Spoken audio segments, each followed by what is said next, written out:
اعوذ باللہ من الشیطان الرجیم بسم اللہ الرحمن الرحیم۔ السلام علیکم ناظرین، آج میں آپ کے لیے ایک اسلامی کہانی پڑھتی ہوں جس کا عنوان ہے اب حیات کی اصل حقیقت کیا ہے۔ کہتے ہیں کہ ذوالقرنین اور حضرت خضر علیہ السلام دونوں ایسے بادشاہ گزرے ہیں کہ جنہوں نے پوری دنیا پر حکومت کی ہے، اور دونوں خالازاد بائی بھی تھے۔ دونوں اب حیات پینے کے سفر میں بھی ساتھ تھے۔ واقعہ کچھ ایسا ہے کہ ذوالقرنین نے کتابوں میں پڑھا کہ اولاد سام میں سے ایک شخص اب حیات پیے گا اور اس کو موت قیامت تک نہیں آئے گی۔ اس بات کی حقیقت جاننے کے لیے ذوالقرنین عالموں اور حاکموں سے رابطہ کرتے ہیں اور ان سے پوچھتے ہیں کہ کیا آپ لوگوں کو اس بارے میں کوئی علم ہے؟ کیا واقعی ایسا کوئی نسخہ ہے کہ جس کے استعمال سے موت قیامت تک نہیں آئے گی؟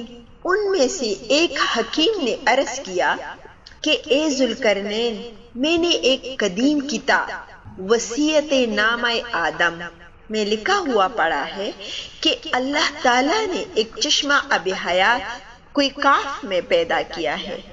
اس چشمے کا پانی پینے سے موت واقع نہیں ہوتی، اور اس چشمے کا پانی مشک کی طرح خوشبودار، برف سے زیادہ ٹھنڈا، مکھن سے زیادہ نرم، شہد سے زیادہ میٹھا ہوتا ہے۔ ذوالقرنین جب یہ سن لیتا ہے تو حضرت خضر علیہ السلام کو ساتھ لے کر اب حیات پینے کے لیے دونوں کوئی کاف سفر پر نکلتے ہیں۔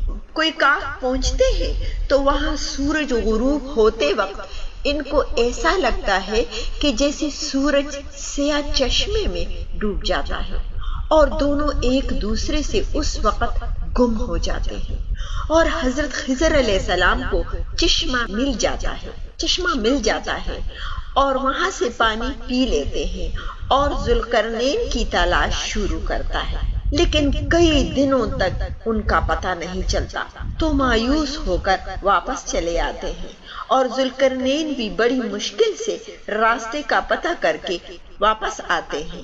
اس کہانی میں کہاں تک سچائی ہے یہ صرف اللہ جانتا ہے، لیکن کتابوں میں کچھ ایسا ہی لکھا ہے۔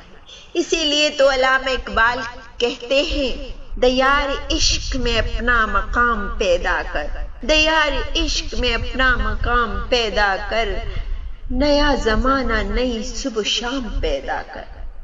ناظرین کرام، اگر آپ کو یہ سٹوری اچھی لگی ہو تو چینل کو لائک اور سبسکرائب کرنا نہ بھولیے گا۔ بامان خدا۔